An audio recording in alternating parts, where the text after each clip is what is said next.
¿Qué tal? ¿Cómo les va? Muy buenas noches. Jamás uno podía pensar que la Argentina estuvo en manos de semejante banda.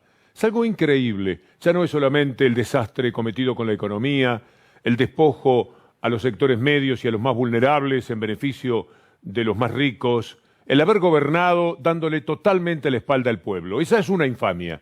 Pero esta otra, la cometida contra la República, ya es impensable, improcedente del discurso que la derecha para llegar al gobierno había entregado. Siempre es lo mismo.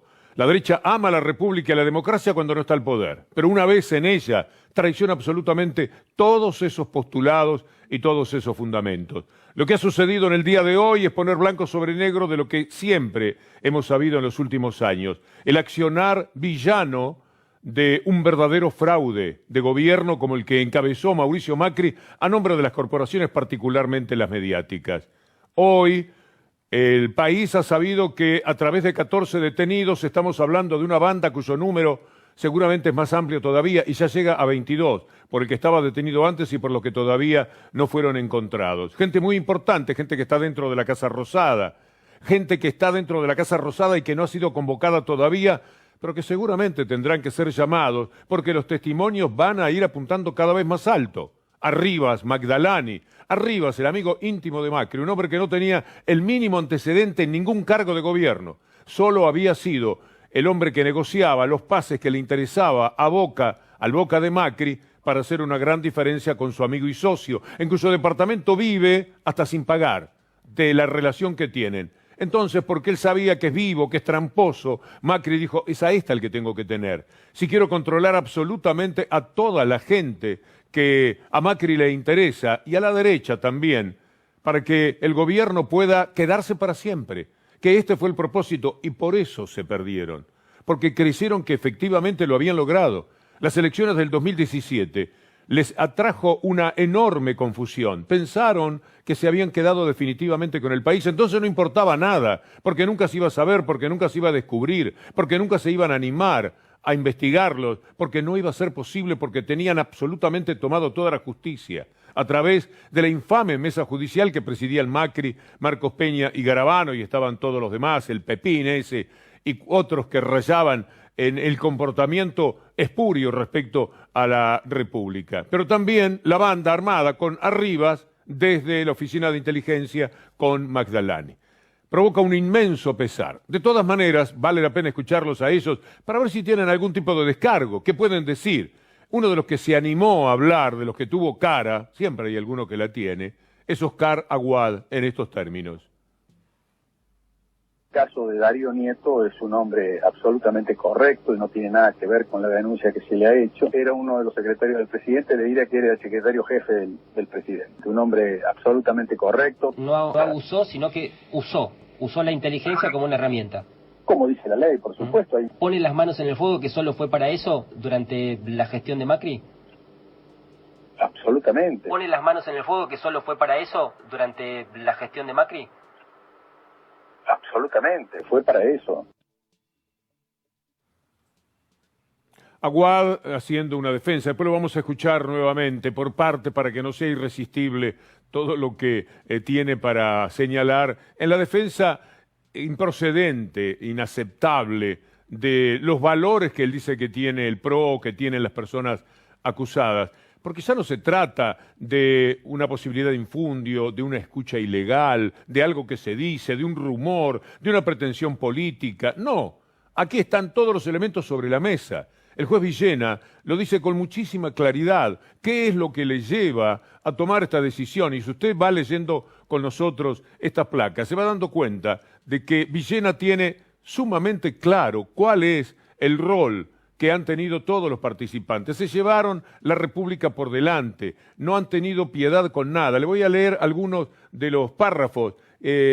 Quienes habrían participado en los hechos cuentan con los medios y vínculos para eludir la aplicación de la ley. Quiero decir que además es gente que está comprometida porque tiene mucho poder residual, como diría Irursun. Otra cosa que dice es que es una organización criminal con inserción en el Estado Nacional, Provincial y Local, cuyos integrantes cumplieron en diferentes roles esta tarea tácticas o algo así, valiéndose de su calidad de funcionarios y o empleados públicos y agentes y o dependientes de las fuerzas de seguridad. Todo esto es lo que dice Villena y hay algo más por allí, pero vale la pena ya mismo escuchar lo que hoy en C5N Eduardo Valdés manifestaba con enjundia, como recién decía Aníbal Fernández. Este es un tema en el que hay que jugar con mucha fuerza, con mucho vigor y con la indignación que corresponde, porque detrás de toda esta operación mafiosa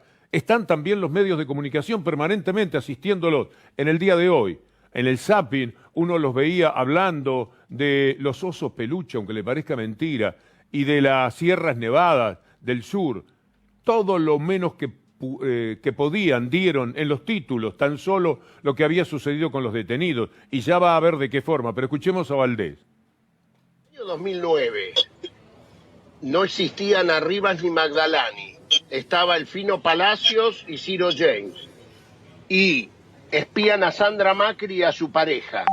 Independientemente que también agraviaron y humillaron a Sergio Burstein, que era el jefe de un grupo de familiares de víctimas de AMIA, a Carlos Ávila, el productor. ¿Se acuerdan todos los que salían en esas filmaciones que lo había mandado a hacer usando 2 jueces de Misiones que te metían en causas que estaban investigando en Misiones? Figuraba Sandra Macri, que nunca se iba a enterar. Esos jueces fueron destituidos con juicio político. Por eso sorprende cuando el 29 de diciembre el juez, ¿cómo se llama?, lo sobresea Mauricio Macri, porque se había comprobado todo lo que se había hecho. Ahora aparece de vuelta Florencia Macri, su marido, Salvatore Pica, con este grupo que acaba de ser detenido.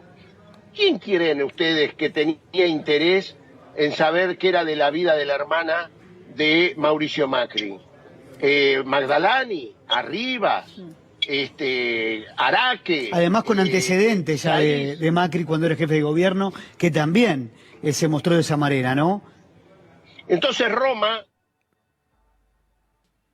En toda esta historia hay un responsable que es el juez Casanelo. Es él el que servilmente libera a Macri del tema de las escuchas de la ciudad, con unos argumentos que son una vergüenza. Por un lado, hizo declarar a Montenegro, el que ahora es intendente el Mar del Plata, y Montenegro dijo, no, Alfino Palacio no lo designó Macri, no tuvo nada que ver con eso. Adrián Pelaqui, que era un jefe de la Federal también, declarando que desconocía el accionar de Macri. Y la Embajada de Estados Unidos, siempre colaborando con la derecha argentina, que omitió mandar todos los elementos que había pedido Casanelo para que no se los dieran, lo había pedido Casanelo, porque lo que quería era liberar a Mauricio Macri. Y lo sobreselló a los 15 días. Da vergüenza pensar esto. Pasaron 15 días de la presidencia y Casanelo quiso vivir cómodo. Después lo afirmó más todavía, cuando de la manera más jurídicamente injusta que se puede imaginar, lo mandó preso a Lázaro Báez con cualquier mentira.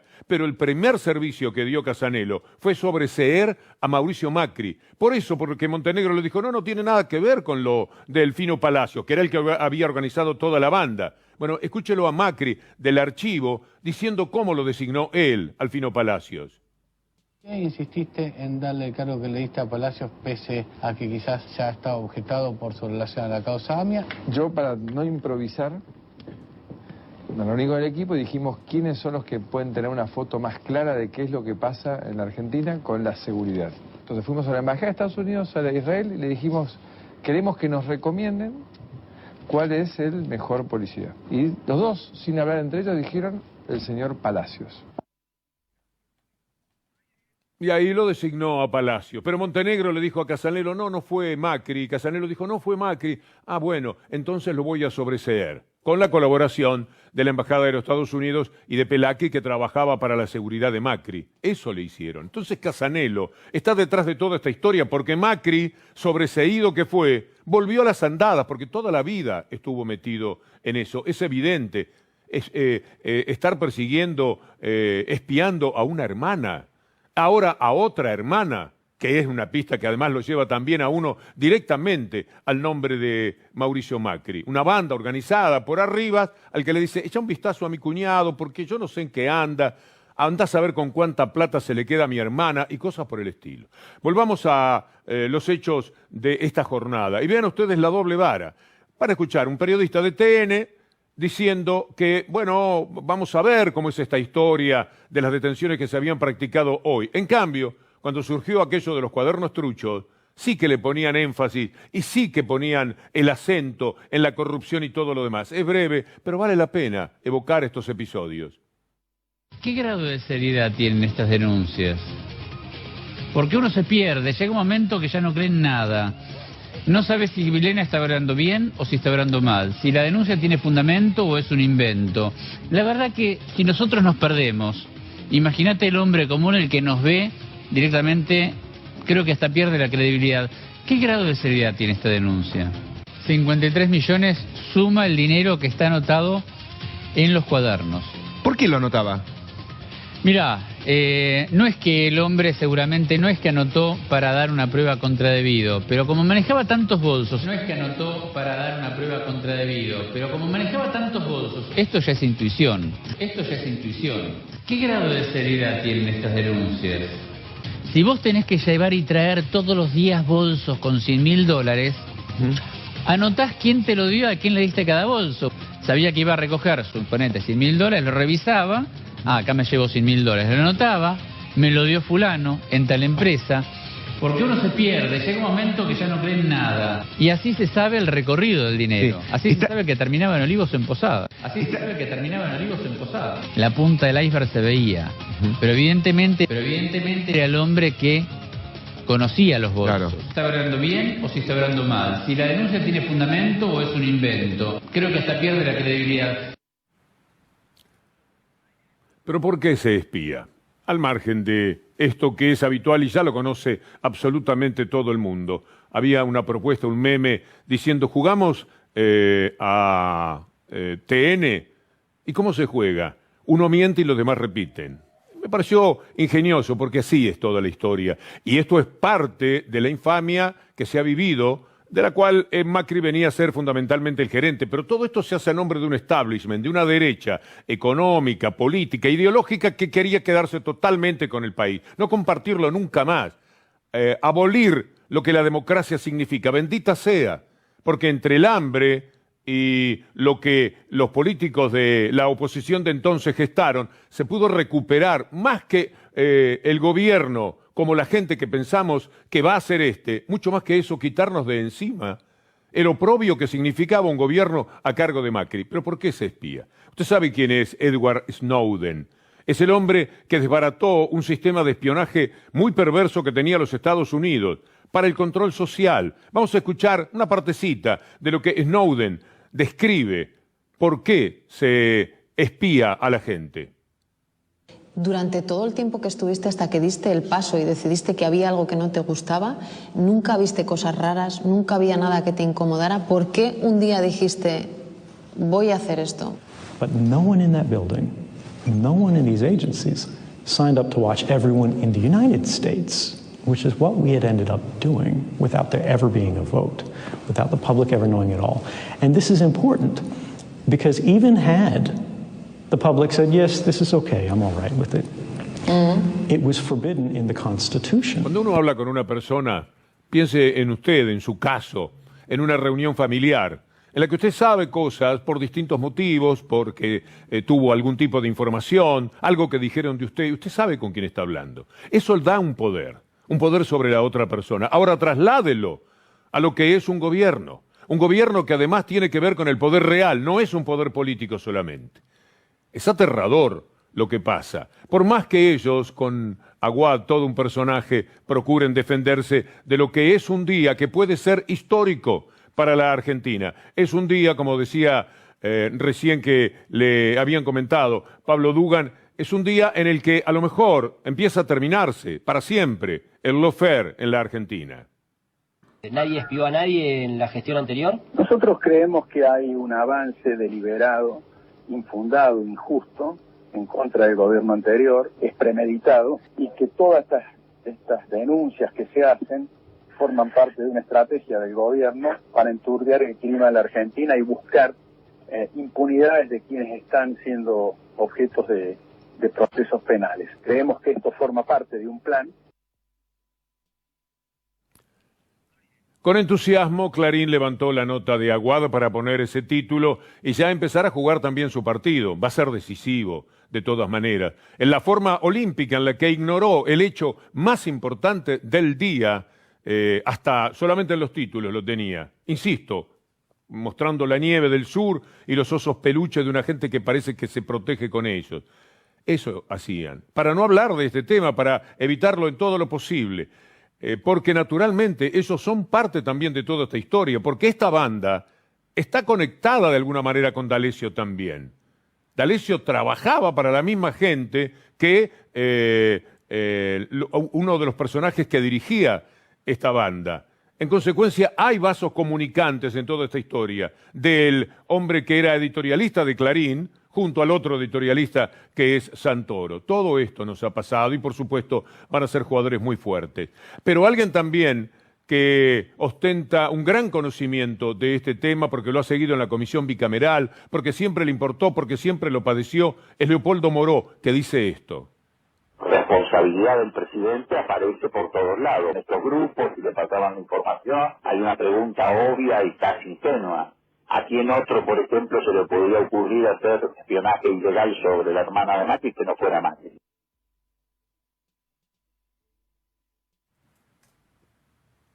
Lo que dice Leopoldo Moró es completado perfectamente por Cafiero, que le dice a la oposición que tienen que hacerse cargo de lo que está ocurriendo y buscar justicia, no buscar protección como la que inmediatamente han lanzado para el secretario de Macri, Nieto, que todavía no ha sido detenido, todavía no ha sido convocado por el juez.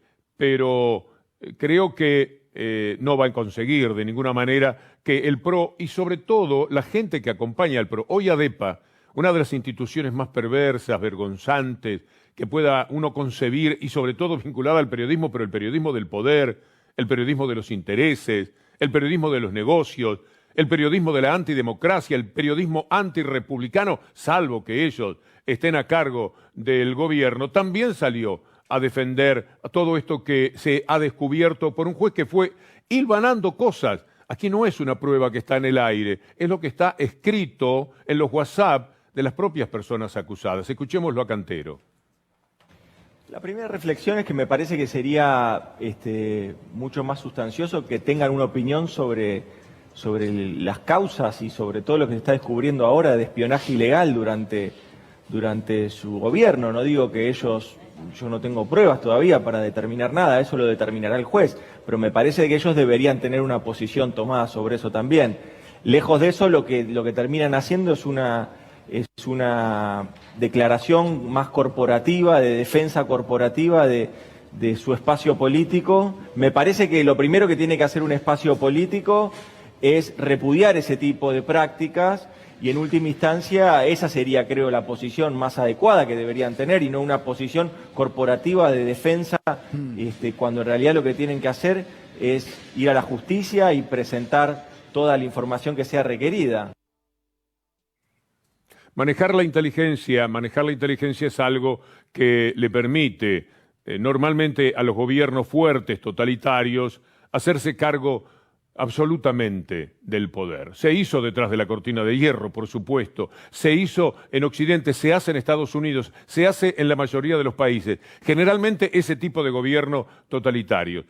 Pero a veces los gobiernos están enfrentados con el sistema de inteligencia, como le pasó al gobierno que estuvo hasta el 2015, que terminó echando a los espías porque no paraban de jugarle en contra. Porque esto también sucede. Los espías, el sistema judicial, todo tiene que ver con el establishment. Todos se corresponden finalmente con el establishment. A ellos les pertenecen, de ellos sale el dinero. Hay mucho dinero en juego. No se olvide que Arribas ha tenido para manejarse más de 2.000 millones de pesos, largamente más de 2.000 millones de pesos, de fondos reservados que no tiene que explicarle a nadie. Tomá y hace tal cosa. Andá y vigilá a la expresidenta, andá y vigilalo a Santilli, andá y fíjate en qué anda Rodríguez Larreta por si alguna vez se le ocurre traicionarlo a Macri, porque esto es era lo que Arribas, a nombre de Macri, estaba haciendo cada vez que investigaba a alguien. A ver si tiene un amante, a ver por dónde anda, busquemos los defectos, dónde lo podemos apretar, cuál es el muerto en el ropero que le podemos detectar. Y esto se llama, finalmente, control social, algo que explica muy bien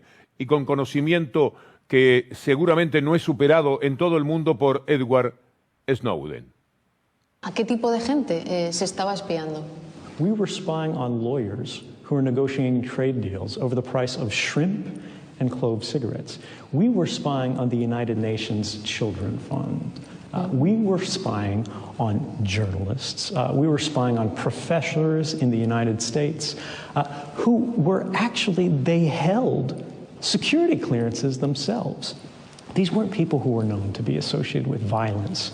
These weren't people who were suspected of being terrorists. These were people who instead had what would be considered some intelligence value. And this is critical because these programs were never about terrorism. That was the justification. They're about diplomatic manipulation, economic espionage. El control social. De eso se trata, nada menos, el de tenernos a todos controlados. Finalmente, esto se traslada a cada uno de los ciudadanos. Con las cámaras que tienen en la ciudad, me pueden seguir, lo pueden seguir por cualquier lado.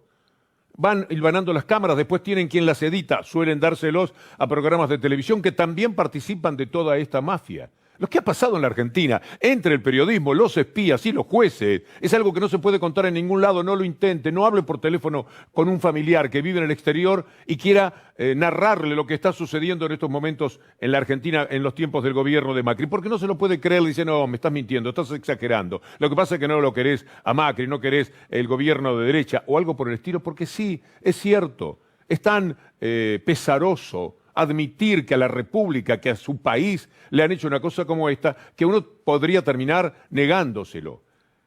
¿Qué hicieron? En el día en que se iban conociendo cada vez más el tema de las escuchas, ayer, ¿qué podía hacer el Grupo Clarín? Más escuchas. ¿Qué podía hacer cuando se sabe que las escuchas ilegales tendrían que ser así penadas? Poner escuchas ilegales. Porque eran ilegales, porque lo estaban investigando a Grondona, tenía un teléfono pinchado por una causa, pero estaba hablando de otra cosa, estaba hablando del mal tiempo que impedía jugar un partido de fútbol o de los árbitros que iban a designar, no tenía nada que ver con la causa. Pero por supuesto se lo dieron. Dice Cangelisi, no me sorprendería para nada que ese personaje tan triste, tan desgraciado de la circunstancia judicial y política de la Argentina fuera, porque Tinelli siente que una vez fue amenazado por Angelici, que en alguna discusión le dijo o le dio a conocer, como hacen ellos quizás amablemente, mirá que andan unas escuchas tuyas con Grondona, tené cuidado. ¿Se lo dijo así o le dijo, vos tenés mucho ojo conmigo, mirá que yo tengo las escuchas de todo lo que has hablado con Grondona? Se lo dijo de prepo, se lo dijo bien, pero se lo dijo. Entonces, las escuchas provienen de ahí. Habían empezado en Ollarvide y siguieron después el causa hasta llegar ¿a dónde? A la mafia de Clarín. ¿Y qué hicieron con las escuchas? Hacerle creer a la gente que iban a proceder a destapar una olla de podredumbre. Después se vio que era un chiste. Escúchelo a Federico Delgado, al fiscal, decir lo siguiente a propósito de esas escuchas. Es un claro ejemplo y de un mal ejemplo de malas personas, porque esas escuchas son del año 2013. Cualquier juez que esté investigando a Juan Pérez porque vende drogas y invoca a Juan Pérez hablando con Tito sobre un partido de fútbol, lo que tiene que hacer, si es un buen juez y si es una buena persona, es ordenarle a la policía que destruya todas aquellas palabras u oraciones que no tienen que ver con lo que está investigando. Eso dice la ley. Ahora, alguien escondió eso, alguien lo guardó y alguien de golpe lo hizo circular. Me da una mezcla de miedo y repulsión. Bueno, y eso lo utilizaron para perseguir a Tinelli por el enfrentamiento que no se sabe cuál es el misterio que hay ahí. Posiblemente porque Tinelli participó de la Comisión del Hambre y Mañeto esas cosas no las perdona, no da ningún margen para la indisciplina que hay que tener en el funcionamiento del grupo. Es una pelea muy grande para él, es una pelea por muchos intereses, tiene en juego miles de millones de dólares. Entonces no se puede permitir que Tinelli, su estrella, vaya al gobierno que ellos quieren destruir desde el primer día a meterse en una Comisión del Hambre. Mirá qué lindo. Eso y alguna otra cosa que ha dicho Tinelli y que motivó, por supuesto, que se lanzara contra él una pertinaz persecución que empezó con aquello de la cuarentena y demás. Pero mire la escucha que presentaron como si fuera parte de un hecho mafioso. Escuche esta inocentada que le toca vivir a Tinelli, que había pedido que no le pusieran determinados jueces, que le pusieran uno bueno, mencionaba alguno, nunca se lo pusieron, nunca le llevaron el apunte. Lo que aquí pide, sí, se lo escucharon y se lo cambiaron, pero es muy gracioso la forma en que lo pide. ¿Dónde está aquí lo irregular, lo mafioso de un presidente que le pone en un partido a las 4 de la tarde y dice, me están matando con esto? Escúchelo. Profesor, ¿cómo le va, don Julio? Bien, ¿y usted? Y acá mal, nos están puteando en arameo con esto del que el lunes a las 4 de la tarde, Julio. No sé con quién hablar, no me atiende nadie de seguridad. Pero Julio, y ya que nos ponen el lunes, ¿nos pueden poner más tarde entonces, a las 7, 8 de la noche? Para que por lo menos vaya la gente. Yo te puedo decir que eso sí se puede cambiar. Claro, decir a la gente, bueno, conseguimos que nos cambien al lunes, entiendo. El lunes en lugar de las 4 a las 7 de la tarde. Por lo menos decimos, bueno, logramos ante el Comité de Seguridad que nos ponga más tarde para que la gente pueda ir el lunes, porque nos están puteando. Esto fue presentado como un hecho mafioso, porque hay que perseguirlo a Tinelli con 2 o 3 más, salen los títulos, la gente lee por arriba. Es una gran habilidad que tiene el grupo, los títulos que todos los canales de televisión, con torpeza, porque nadie discute nada de lo que dicen los títulos, como si no tuvieran información para retrucarles, esos millones de personas que ven todos los días los títulos, todo eso es un capital que usa Clarín permanentemente para que se pueda fijar la agenda como a ellos les interesa. Y tiene además los 300 canales que con el fútbol se robó en su momento, desde 1992 en adelante, en sociedad con el que está preso allá en Nueva York, pagando 30, 40 millones de dólares de fianza para no estar en un calabozo. Estoy hablando de Bursaco, socio 50 y 50. TIC Sport, entre torneos y competencias y Clarín. Escuche, veamos, mejor dicho, lo que ocurría en TIC, porque uno de los 300 canales, por supuesto, es ese. Y llevaron el tema. Usted lee el Zócalo y dice las conversaciones de Grondona con Tinelli, ya mostrando algo espurio. Escuché un poco, un tramo, y los periodistas muy bien me pareció que estaban diciendo que no daba para nada, incluso estableciendo algunas precisiones sobre lo que había sucedido. Me parece que hicieron eso y me alegraría, porque pudieron colocarse por afuera del interés que tenían de usar todos los canales ese día, todo el tiempo contra Tinelli. Es pavoroso cómo lo hacen. Pero les están pasando cosas, porque cuando uno veía el delito cometido a cara descubierta, era gente que no entraba a una joyería con un pasamontaña. El gobierno de Macri se quitaba galantemente el pasamontaña y saludaba a la camarita que lo estaba filmando y se llevaba las joyas. Por ejemplo, se llevaba las de los peajes y todo lo que había en vialidad, con cómplices como el inútil Iguazú, que un día hizo un puente por donde tenía que pasar un tren y el tren no pasaba. Esto no es exageración, esto le ocurrió. Como premio lo llevaron a vialidad y en vialidad hizo cualquier cosa, todo un engendro de mentiras que han terminado en algún tipo de juicio que por supuesto será disuelto a través del tiempo. Pero ahora está él metido, está Duhovne metido, está Dietrich metido en una mafia que denunció Berco hace ya 2 años y después al año volvió a decirlo. Y ahora el juez Canicova Corral ha determinado que sean imputados estos personajes, Duhovne, Dietrich, el que llegaba en bicicleta a ver al rey de España haciéndose también porque esos sí son finolis, son muy graciosos, pero son muy ladrones y lo hicieron a la vista de todo el mundo. Vea lo que Berkovich, seguramente hoy también Berco en su programa en Brotes Verdes tendrá para desarrollar un poco más, pero yo busqué este tema sin pensar en la coincidencia con el programa de Brotes Verdes y aquí está. El tema que el martes entramos en profundidad en Brotes Verdes, el tema que destapamos acá, en C5N, hace más de un año, en marzo del año pasado, cuando te anticipamos que con esta barrerita no solamente se había hecho récord de rica la familia del presidente de la Nación, sino que además sus ex socios, un consorcio español y un consorcio italiano, el español presidido por Florentino Pérez, el presidente del Real Madrid, y el italiano, que es socio en varias otras empresas del grupo Macri, bueno, iban a recibir una compensación mega millonaria en la renegociación de los contratos de Autopista del Sol, o sea, el acceso norte y la Panamericana, y Autopistas del Oeste, el grupo concesionario del Oeste.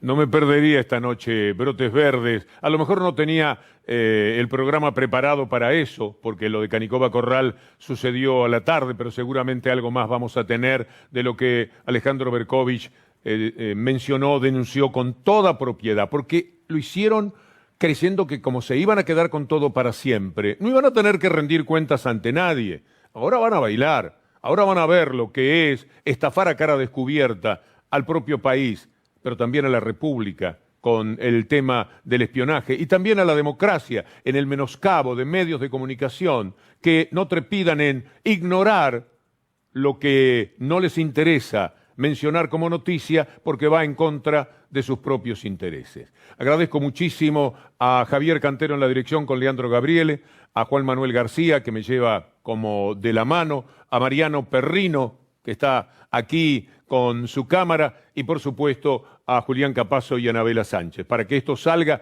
como si estuviéramos en el estudio, me da la impresión, no hemos tenido casi tropiezos. Muchas gracias, los dejo con Pablo Duncan y les digo hasta mañana si Dios quiere.